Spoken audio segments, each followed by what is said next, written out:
Sir, guests like you tend to make the other members uncomfortable. That was what Denise Holbrook said, and she said it quietly, the way people say things when they want to humiliate you without raising their voice. She didn't block the entrance exactly. She just positioned herself between Grant Sutherland and the dining room door in a way that made the message impossible to misread. The man in the faded Carhartt jacket and scuffed hiking boots was not the kind of guest the Birchwood room was designed for. Behind her, through the tall glass doors, lake light caught the linen tablecloths and turned them gold. Grant's 10-year-old son Oliver stood beside him, holding a small photograph in both hands, and he looked at the woman in the blazer the way children look at something they don't understand but know is wrong. What Denise did not know, what no one at Sutherland Lodge that evening knew, was that Grant had selected the cedar paneling on those walls. He had signed the purchase order for every piece of furniture in that room. The Birchwood room existed because his late wife Beth had sketched its layout on a napkin one winter evening and pressed it into his hand and said, "This is the one I want to get right." Sutherland Lodge, the 200 acres of birch forest around it, the dock on Lake Rosseau, the staff entrance Denise would soon suggest he use, all of it belonged to Sutherland Hospitality Group, and Grant Sutherland had built it from the ground up. He had not come here to reveal that, not yet. For 11 weeks, complaints had been arriving at the company's head office in a way that felt less like coincidence and more like accumulation. Guests described being ignored at check-in, while others were greeted by name. A couple from Thunder Bay wrote that a server had removed the breadbasket from their table and replaced it at a wealthier-looking couple's table nearby without a word. A retired teacher from Kingston wrote that her reservation had simply vanished when she arrived, and that the front desk clerk had told her it was likely a system issue before turning back to a conversation with a colleague. Grant had passed these letters to his operations director, who had forwarded them to Roland Kinsley, the general manager, and Roland had sent back detailed incident reports explaining why each complaint was either unfounded or had already been resolved. The reports were immaculate, the kind of immaculate that worried Grant more than a messy desk would have. He could have arranged a formal inspection. He knew what that would produce: pressed uniforms, buffed floors, a performance stage specifically for the audience. Grant had been in hospitality long enough to know the difference between a property that ran well and a property that performed well when observed. He needed to see the version of Sutherland Lodge that existed when no one believed anyone important was watching. So he booked a room under his mother's maiden name, Grant Mills, loaded Oliver into the truck, and drove up from Toronto on a Thursday afternoon in October. Oliver had been quiet for most of the drive. He was quiet in the way 10-year-olds are when they're carrying something they haven't found the words for yet. This was the first time he'd been back to Sutherland Lodge since his mother died. Beth had loved this property the way people love places they've helped build, not just for what they are, but for every decision that went into making them that way. She'd chosen the stone path from the main lodge down to the water. She'd planted the birch stand along the North Ridge herself one October, with a crew of 4 and a pair of borrowed work gloves. Oliver had been 4 years old on that trip. Grant wasn't certain how much he remembered. When they pulled up in the truck, a valet in a red vest assessed the vehicle, said nothing, and helped a couple in a rented luxury SUV behind them before Grant had even opened his door. They carried their own bags inside. The lobby was beautiful. Grant noticed that first, even through everything else that followed. The stone fireplace was burning the way Beth had always wanted it. Real wood, not gas. The light fixtures she'd sourced from a metalworker in Sudbury were exactly as she'd imagined them, but the warmth she'd designed the space to produce, the particular feeling of arriving somewhere that was glad you'd come, that was absent. The staff behind the front desk smiled at arriving guests the way people smile at cameras, quickly, functionally, and without any feeling behind it. Grant gave his name, Mills, and the clerk told him the reservation wasn't showing. He showed her the confirmation on his phone. She studied it for a moment, typed something, and said the room wouldn't be ready for at least another hour. She didn't offer them anywhere to sit except a bench near the entrance where cold air came in each time the door opened. Oliver sat down without complaining. He held the photograph in his lap. It was a small one taken on the dock here maybe 6 years ago. Beth laughing at something just off camera. Oliver asleep against her side, the lake flat and silver behind them. He'd brought it himself. Grant had noticed it in his jacket pocket at the gas stations outside Barrie, but hadn't said anything. They waited 40 minutes. 3 different families checked in during that time, 2 of them without reservations. Both were found rooms within minutes. At one point, a young server named Quinn Alcott crossed the lobby carrying a tray and stopped when she saw Oliver on the bench. She crouched slightly and asked if he'd like a hot chocolate. Oliver looked at Grant. Grant nodded. Quinn smiled and said she'd be right back. She was intercepted before she reached the kitchen. A floor supervisor stopped her, asked why she was taking orders from people who weren't seated guests, and told her to return to her station. Quinn started to explain. The supervisor didn't wait for the explanation to finish. Quinn glanced back at Oliver as she left. Oliver watched her go. "Is she in trouble because of us?" he asked. "I think she might be," Grant said. Oliver looked down at the photograph. "That doesn't seem right." It didn't, and Grant wrote her name down in the part of his memory he'd always found more reliable than a notepad. Not with any plan yet, just with the certainty that a person who does the right thing when no one is watching deserves to be remembered. By the time their room was ready, it was nearly 7 o'clock and Oliver hadn't eaten since the drive-up. They changed quickly and Grant suggested they try the Birchwood room, where he'd made a dinner reservation for 7:30 under the name Mills for two. Oliver's face changed when Grant said it. He'd asked 3 weeks earlier whether they could go to the place by the water where Mom always sat. He'd described Table 9 the way kids describe places they've only half seen, from the angle of the light and the sound of the water beyond the glass. Grant had looked it up in the property files. Table 9, Birchwood room, west window. The one Beth had always reserved for their wedding anniversary. The one where she'd held a newborn Oliver against her chest and whispered to Grant that she wanted every person who ever came through this door to feel exactly as safe as they felt in that moment. They walked down together through the birch path, Oliver's hand in Grant's. The dining room was lit warmly from inside, and through the window Grant could see Table 9, the west corner, the copper light of the lake behind it, empty. Then Denise Holbrook stepped out. She was polished in the way that required effort, fitted blazer, posture that communicated seniority, a tablet held against her chest like a small shield. She looked at Grant's jacket, then at Oliver's worn windbreaker, then at the modest watch on Grant's wrist, and something in her expression settled into a decision she'd already made before either of them had spoken a word. "The Birchwood room is fully reserved this evening," she said. Her voice was pleasant in the way that hides something less pleasant underneath. Grant told her calmly that he had a reservation, Mills, 2 guests, 7:30, Table 9. Denise looked at her tablet. She swiped twice briefly, in a way that suggested she wasn't searching very hard. "I'm not seeing that name in the system." Grant showed her the confirmation on his phone. She read it. Her jaw tightened almost imperceptibly. "There appears to have been an administrative issue on our end. We're not able to honor it this evening." "There are empty tables," Grant said. "Those are being held." "For whom?" She didn't answer that directly. "The Birchwood room maintains a standard of experience that we work hard to protect for our guests." Her eyes moved across Grant's jacket as she said it, then returned to his face. "My jacket is clean," Grant said, "and we are registered guests with a confirmed reservation." "Sir." She lowered her voice to something meant to sound like sympathy. "I'm trying to help you avoid an uncomfortable situation." Oliver heard that. He moved a small step closer to his father. "What uncomfortable situation?" he asked. Denise did not answer him. 4 people appeared on the path behind them just then, well-dressed, laughing, carrying the particular ease of people who have never wondered whether a room was meant for them. No reservation. Denise's posture changed immediately. She smiled, and this time the smile was real. She welcomed them by name, had their room numbers memorized, and guided them inside with a warmth she had not extended to anyone who had arrived before them. She instructed the host to seat the group at the west corner, Table 9, and to bring a complimentary bottle of the reserve Riesling to start. Oliver watched them take the table. He watched the server place the wine in front of strangers at the spot where his mother had once held him as a newborn. "Dad," he said quietly, "did they give away Mom's table?" Grant looked at the window. The copper light on the lake was exactly what Beth would have chosen. "Yes," he said. Oliver was quiet for a moment, then, "Is it because of your jacket?" The question was entirely without accusation. He wasn't asking it to wound anyone. He was asking because he genuinely wanted to understand. That made it worse than almost anything else that had happened since they arrived. Grant crouched so they were eye to eye, the way he always did when something mattered. "No," he said. "There is nothing wrong with my jacket. There is nothing wrong with us." "Then why?" "Because some people have decided they can tell what a person is worth just by looking at them. And they are wrong about it every single time."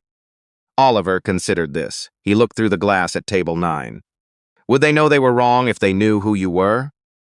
Grant looked past his son toward Denise, who was greeting yet another arriving couple with warmth she'd withheld entirely since the moment she'd seen the truck. That, Grant said quietly, is exactly what I came to find out. They stood near the entrance. No one offered an alternative table, suggested the lodge's casual lounge, or acknowledged their presence at all, except once when Quinn Alcott appeared from a side corridor carrying a small basket of biscuits and 2 cups of tea.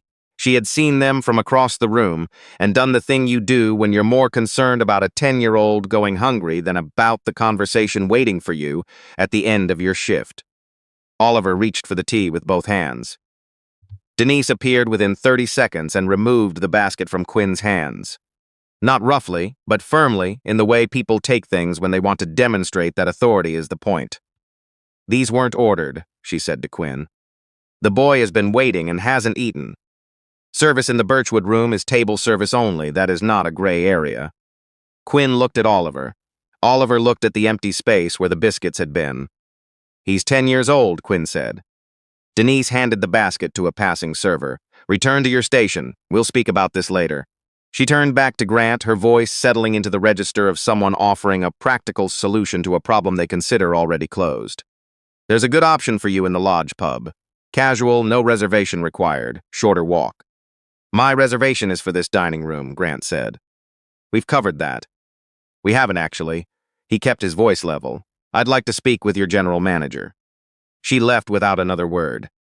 While they waited, Grant noticed an older man sitting in the lobby's side chairs near the fireplace, not waiting for a table, not checking in, just sitting. He had the self-contained look of someone who had come a long distance inside himself to get through an evening. He held a small wax paper bag carefully in both hands. Grant caught his eye and nodded. The man introduced himself as Douglas Fenn, 73, retired schoolteacher, Barry.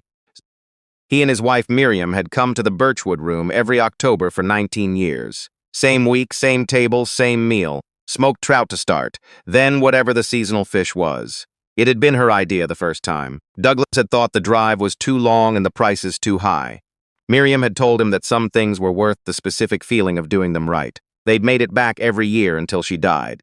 Tonight was the 2nd anniversary of her death, and Douglas had come alone because not coming had felt like a different kind of giving up. His reservation had been canceled that afternoon. A voicemail left on his mobile saying the table had been released due to a scheduling adjustment. He'd come anyway, hoping it could be sorted in person. The host had told him there was nothing available. He'd been sitting in the lobby chair for nearly an hour. Grant looked at the wax paper bag. Butter tarts, Douglas said, slightly embarrassed. From the bakery on the highway, we used to have them with coffee after dinner. Miriam was particular about the bakery. He paused. I bring them every year. Habit, I suppose. Grant sat down beside him. How many times has something like this happened, not just tonight in general? Douglas was quiet for a moment. Twice to me directly. I've seen it happen to others, people who looked like they'd saved up to be here. He looked at his hands. Miriam used to say this place had a kind of honesty to it, the same courtesy for everyone, regardless. She trusted that about it. He paused again. I'm not certain that's true of it anymore. Roland Kinsley arrived 12 minutes later. He wore a blazer that fit the way expensive blazers fit when someone believes their position justifies the cost. He had the bearing of a man who managed problems by deciding which problems were worth managing. He looked at Grant, at Douglas, at Oliver, and he looked at them in a specific order that told Grant everything he needed to know about how Roland had been running the property. He addressed Grant with the smoothed-over patience of someone who had handled this kind of situation before and found it tedious. Mr. Mills, he said, I understand there's been some difficulty with your reservation. No difficulty, Grant said. A confirmed reservation was canceled without notice. A second guest reservation was also canceled. Neither of us has been given an explanation, an apology, or an alternative. The Birchwood room maintains a standard. That standard, Grant said, was applied by looking at what we were wearing. Roland smiled carefully. I wouldn't characterize it that way. I would. How would you characterize taking a basket of food away from a hungry child? Something shifted in Roland's expression, not remorse, more like recalibration. He reached into the inside pocket of his blazer and removed his wallet. He counted out several bills with the practiced ease of someone who had done this before. There's a very good pub in town, he said. Does excellent poutine, very reasonable. I'd be happy to cover your dinner this evening, and we can arrange a proper experience for your next visit. He held out the bills. "I hope you'll accept this as a gesture of good faith." Oliver stared at the money the way children stare at things they don't yet know the name for. Grant did not take it. "You want us to leave," he said. "I want to find a solution that works for everyone. The solution you've chosen is removing us from the property so the dining room maintains its appearance. The Birchwood Room represents a specific promise to our membership." "Your membership," Grant said, "includes Douglas Fenn. He has been coming here for 19 years. His wife's first review of this property is framed on the wall in your operations office. She wrote it by hand and mailed it to the original manager." He paused. "Did you know that?" Roland glanced at Douglas briefly. "Of course we value guest loyalty. Unfortunately, this evening..." The scream came from inside the dining room. It was a mother's scream, high, stripped of everything except urgency, the kind that empties a room of every other sound. Every head turned. Through the glass doors, Grant could see a Chitata center table, a boy of perhaps 7 who had gone rigid in his chair and was pulling weakly at the collar of his shirt. His face had gone from flushed to swollen in the space of seconds. His mother was standing over him with both hands on his shoulders and an expression that Grant recognized as the worst moment of a person's life. "He can't breathe," she was saying. "Somebody, please. He can't breathe." The dining room froze. Servers looked at one another. A host started toward the door and stopped. Denise materialized and began moving from table to table, asking guests to please put their phones face down. "This is a private medical situation," she said, as though that were the most urgent concern in the room. The mother looked up at her. "I told you when I made the booking. I told your hostess when we sat down. It was written in the reservation. His allergy, peanuts, severe, and your kitchen put it in the sauce without checking." Grant was already through the door. He moved to the boy crouched beside him and looked at the mother directly. "Does he carry an injector?" She was shaking badly. "In my bag, I can't. I had it this morning. I don't know where."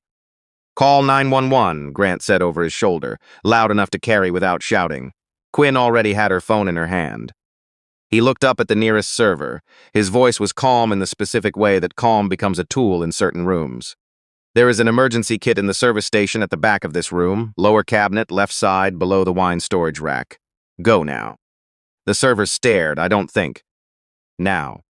Quinn was already running. She found the cabinet exactly where Grant had said, opened it, and came back carrying a sealed emergency pack. Grant checked the label, confirmed the contents, administered the epinephrine injector, and kept the boy upright while speaking quietly to the mother to keep her focused. "The ambulance will come through the main entrance," Denise said, arriving at his shoulder. "The main lift runs on a timed cycle during dinner service," Grant said, not looking away from the child. "Tell the paramedics to enter through the north service door off the parking lot. The service lift runs independently. It's 4 minutes faster." Denise stared at him. "Do it," Roland said from somewhere behind her. His voice was quiet and had lost its earlier shape entirely. The boy's color began to return, slowly. His breathing was still thin but steadier. When the paramedics arrived, through the north service entrance because someone had finally relayed the instruction properly, Grant stepped aside at once and gave them the full timeline. Medication administered, approximate onset, the nature of the allergen as reported by the mother.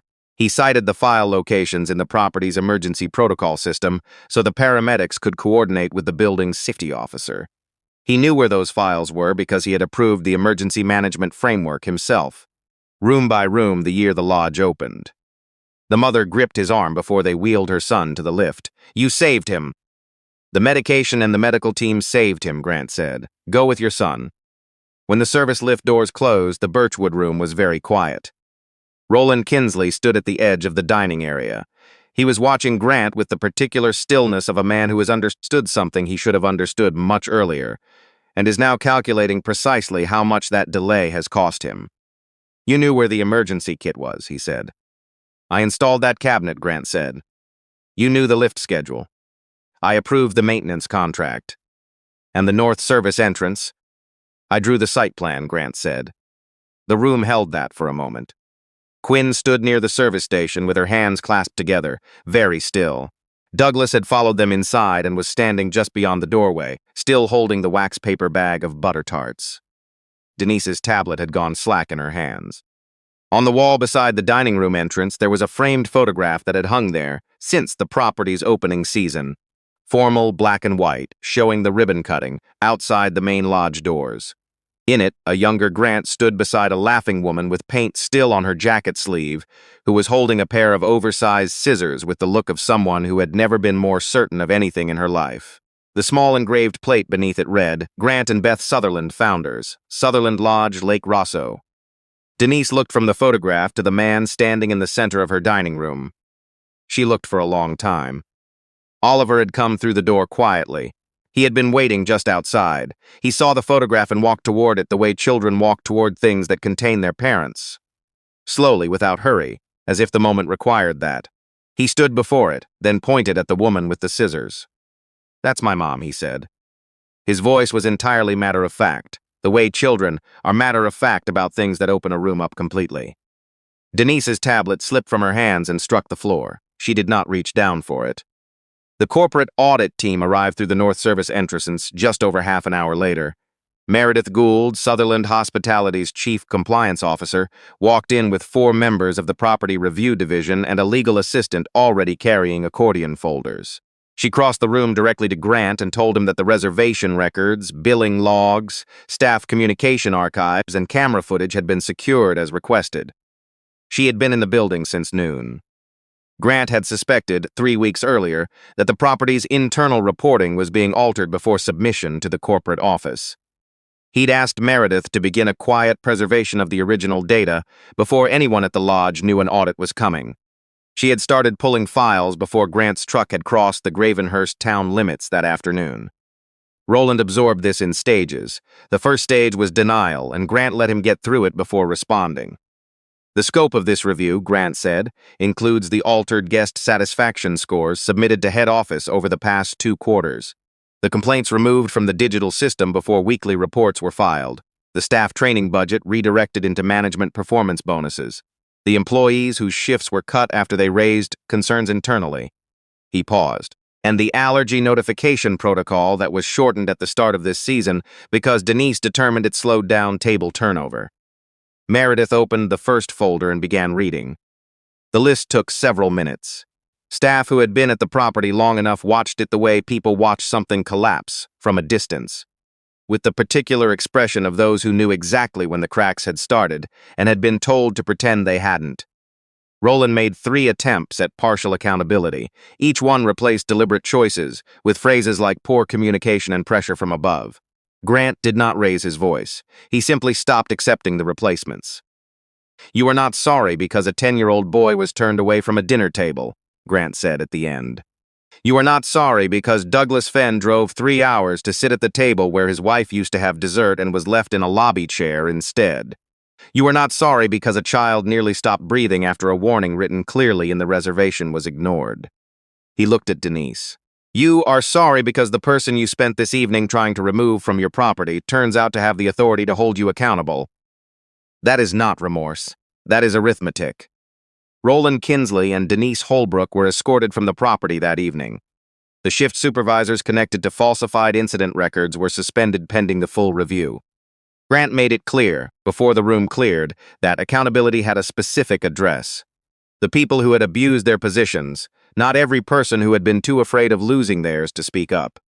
Grant crossed the room to where Quinn was standing near the service station. She had the look of someone still calculating whether she had a job. "Your position is secure," he said. "The shifts Denise cut from your schedule this autumn will be paid retroactively." He paused. "If you're willing, I'd like to talk to you next week about the lodge's supervisor development program." Quinn looked at Oliver, who was standing near the west window with the photograph held in both hands, watching the lake. She started. He was hungry. "I know," Grant said. "That is exactly why." He found Douglas near the lobby entrance, still holding the wax paper bag with both hands. Grant apologized, not briefly, not administratively, but in the way of someone who understood the apology belonged to the entire evening and not just to one moment in it. He asked Douglas to stay for dinner. Douglas looked down at the bag. "The table by the window," he said quietly. "The one with the lake?" "Table 9, Grant said, "best view at this hour." They sat down together, the 3 of them. Grant, Oliver, Douglas, and a server brought menus without being asked to. Oliver placed his photograph of Beth face up on the white tablecloth, smoothing the corner that had bent in his jacket pocket. Douglas took a photograph of Miriam from his wallet, small, worn at one edge, the way a photograph gets when it has been opened and looked at many times, and set it beside Oliver's. The lake beyond the window was flat and dark and catching the last of the evening light in long copper strips. Nobody spoke for a moment. Oliver looked at the photograph of his mother, then out at the water. She would have liked it, he said. She always liked it here. I know, Grant said. She picked the chair you're sitting in. Oliver looked down at the chair with the quiet concentration of someone recalculating something. The color of it? The color and the angle she wanted it to face. Oliver straightened up slightly, as if the chair had just become a different kind of object. Douglas opened the wax paper bag and set the butter tarts carefully in the center of the table between the two photographs. Miriam always said, dessert came first at places like this, he said. She never did anything in the right order. Oliver took one without being invited. It was the first thing he'd eaten since the gas station outside Barrie. In the weeks that followed, Grant spent more time at Sutherland Lodge than he had in 2 years. Meredith's team completed the full audit. More than 300 guest complaints removed or altered, staff misconduct reports suppressed, billing irregularities buried in administrative language, and a systematic pattern of sassorious guest appearance that had spread through the property's culture the way these things always do. Quietly from the top, until it stopped feeling like a choice and started feeling like how things worked. The complaint system was moved to an independent platform no property manager could access or alter unilaterally. Staff were given an anonymous reporting channel with an ombudsperson outside the management chain entirely. Allergy and medical protocols were restored and reinforced, and compliance became mandatory at every shift briefing.